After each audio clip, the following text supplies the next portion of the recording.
Olá, pessoal, tudo bem? Hoje nós estamos aqui para mais um episódio do podcast Psicologia Coisa e Tal.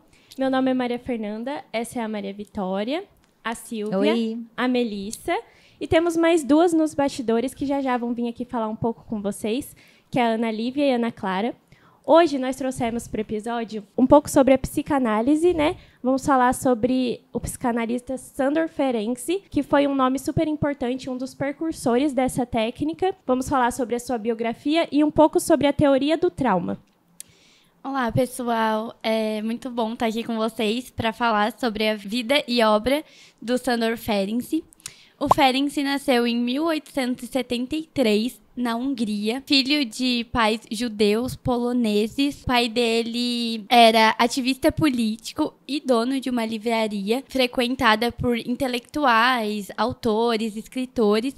Então, desde muito cedo, o Ferenczi teve esse contato com a literatura, a ciência, a hipnose, que na época já era aplicada e investigada pelos estudiosos. Como eu disse, o pai do Ferenczi, ele era ativista político e principalmente entusiasta das lutas em seu país, né, que era a Hungria, que na época pertencia ao Império Austro-Húngaro. E a exemplo do seu pai, o Ferenczi também era entusiasta por essas lutas, já que a Hungria sofria, né, a dominação política, econômica, cultural e linguística por parte da Áustria. Então, já atuando na psicanálise, o Ferenczi, ele abriu, né, as portas da psicanálise dentro da Hungria e todos os seus atendimentos eram feitos no idioma húngaro, o que antes da Primeira Guerra não era possível, já que o idioma predominante ali era o alemão. Aliás, tem uma curiosidade bem legal que o nome dele, na verdade, era Alexander Frankl, mas aí depois ele preferiu adaptar pelo idioma Magyar, que era o idioma originário da Hungria.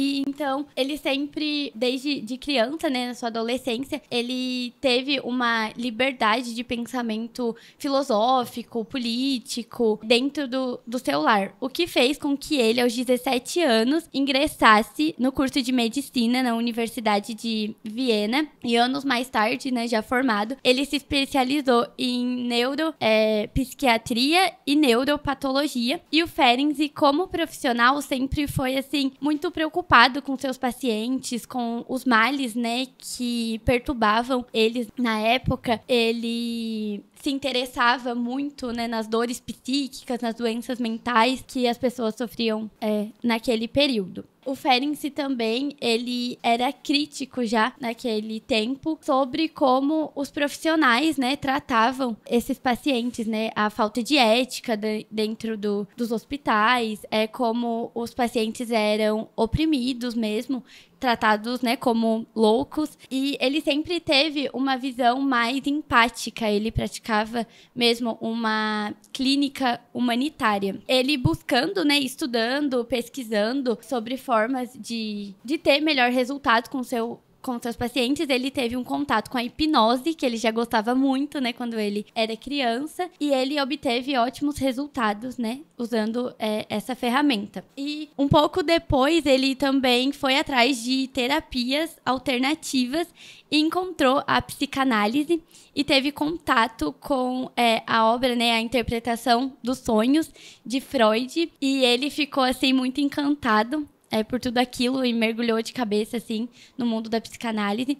E o Freud também ficou, né, sabendo sobre o Ferenczi. Ele chamava muito a atenção do Freud por ser muito questionador, ele era muito ousado, ele não tinha medo de falar sobre assuntos que, na época, né, eram delicados. Inclusive, ele, né, era contra toda a repressão com os homossexuais, ele tratava homens, mulheres, adultos, crianças. Ele propôs, né, a criação do Comitê de Defesa aos Homossexuais e depois foi eleito representante desse comitê.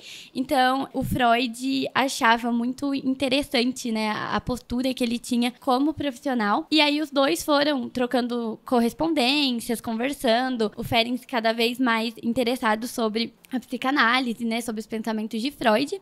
E em 1908, o Freud convidou o Ferenczi para fazer a comunicação do primeiro congresso de psicanálise em Salzburg. E um ano depois também, o Ferenczi acompanhou ele na conferência das 5 lições de psicanálise na Clark University, nos Estados Unidos, né? Daí em diante, o Ferenczi começou a ser um integrante do grupo, né, de pioneiros da psicanálise. E além de discípulo de Freud, eles eram muito amigos também. Então, o Ferenczi, com certeza, foi muito importante para toda essa história da psicanálise, para o seu desenvolvimento até hoje. E instigado ali por Freud, ele propôs também a criação do IPA, que é a Associação Internacional de Psicanálise, e em 1918 ele foi eleito presidente dessa associação em Budapeste. Em 1913 ele criou a Sociedade Psicanalítica Húngara também, e foi ele o responsável por colocar a psicanálise como disciplina em uma universidade. Além disso, a gente sabe que o Ferenczi tem várias teorias importantes para a psicanálise, vários conceitos, como, por exemplo, a introjeção, a projeção, a ejaculação precoce, né, do ponto de vista das mulheres, que foi a primeira obra, assim, que colocou ele em evidência ali dentro da psicanálise. Ele também conceitua sobre a elasticidade técnica, né, sobre reforçando a empatia, a clínica mesmo de uma forma mais humana, ali a atuação do psicanalista de uma forma mais humana. E também ele vai trazer o conceito, né, do trauma, todas essas questões traumáticas, principalmente na infância, né, a relação da mãe e bebê, a relação da clivagem também. E apesar de, como eu falei, ele ser muito amigo de Freud, tinham alguns pontos, óbvio, que eles divergiam. E a questão, né, o conceito do trauma é um desses pontos, né? Cada um ia para uma linha de raciocínio, assim. Mas o Ferenczi, ele foi essencial mesmo para esse caminhar da psicanálise. Ele também foi analista de psicanalistas, né, pioneiros, como a Melanie Klein, o Ernest Jones, o Balintin e vários outros. E ele morreu aos 60 anos de idade, vítima de uma anemia. Mas agora a gente vai discorrer um pouco sobre a questão, né, do trauma, a teoria do trauma. E a Melissa vai explicar um pouco melhor para vocês. Bom, para o Ferenczi, o trauma depende de uma falha na relação entre o sujeito e o outro. Ele se mantinha muito fiel no que a sua clínica abordava, que era o trauma é resultado de uma ação de uma pessoa sobre aquele que é traumatizado. Ele diz que uma grande dor tem, nesse sentido, um efeito anestésico. Uma dor sem conteúdo de representação é inatingível pela consciência. Ou seja, não se trata simplesmente do desprazer, mas de uma dor insuportável que não pode se inscrever no inconsciente. Já o Freud, ele definiu o trauma a partir do tratamento de seus pacientes neuróticos e com histeria. Ele observava que seus pacientes sofriam por conta de acontecimentos do passado, reais ou fictícios. A histeria, ela já era vista como uma psicopatologia que tinha um acontecimento traumático de natureza sentimental e emocional. O trauma, para ele, é visto basicamente como um acontecimento psíquico de uma excitação que é sempre de natureza sexual. Agora a Silvia vai falar um pouco sobre os tempos do trauma. Sim, para complementar aí o que a Melissa disse, né? A teoria ferenciana, ela trata o trauma apresentado em 2 enfoques distintos, né?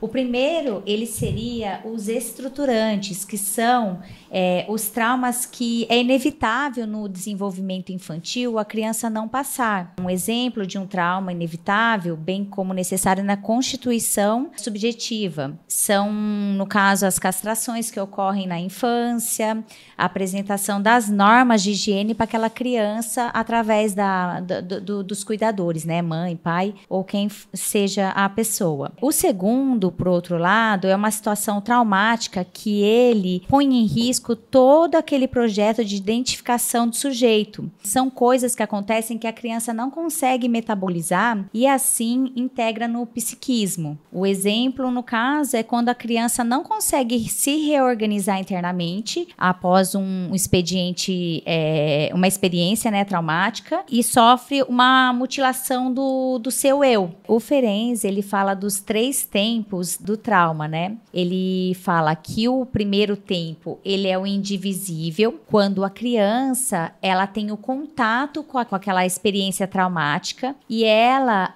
se silencia por um momento, né? Ela não consegue se reorganizar. Aquela experiência traumática, ela pode ser um sofrimento tanto sexual, verbal, intelectual ou violência até mesmo física. E nesse momento ela se silencia. O segundo tempo, ele seria o tempo do testemunho, que é quando a criança ainda assim não entende, não tem o entendimento do que ocorreu com ela e ela busca uma pessoa de confiança, um adulto, ou até mesmo isso ocorre na terapia, né, junto com o terapeuta, e é o momento onde ela vai falar daquele sofrimento que está atormentando ela. E também temos o tempo do desmentindo, que é quando a criança vai à procura do adulto, da pessoa de confiança, e aquela pessoa que está recebendo aquela informação, ela não valida o sofrimento. Ou seja, muitas vezes, vamos dar um exemplo de um abuso sexual. A criança informa para os pais, para os cuidadores que aquilo está acontecendo, o adulto não valida, acha muitas vezes que é uma mentira ou às vezes até uma questão fantasiosa da criança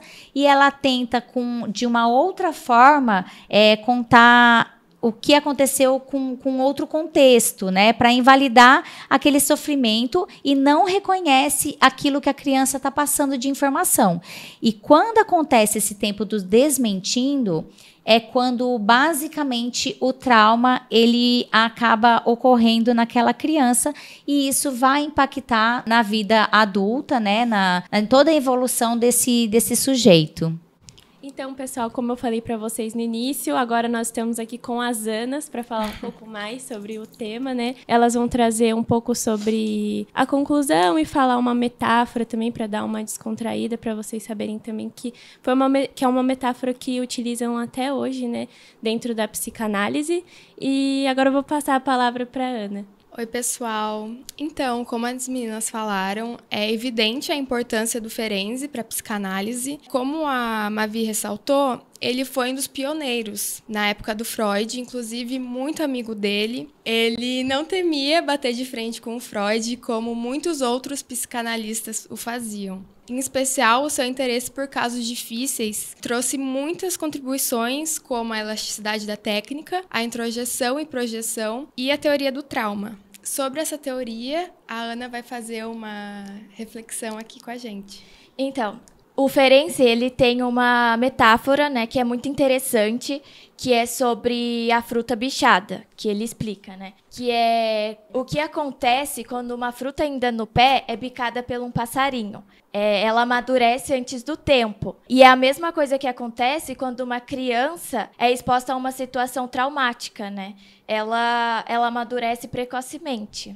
E um ponto importante também, né, dessa teoria é que por fora a fruta parece em perfeito estado, porém por dentro, se você for abrir, ela já está em um estado mais de decomposição por conta, né, das coisas que o bico desse pássaro trouxe para ela, né? Então, assim, é uma teoria super importante que psicanalistas que trabalham, né, com a questão com as crianças utilizam até hoje. E, enfim, esse foi o episódio de hoje, né, do nosso podcast Psicologia Coisa e Tal.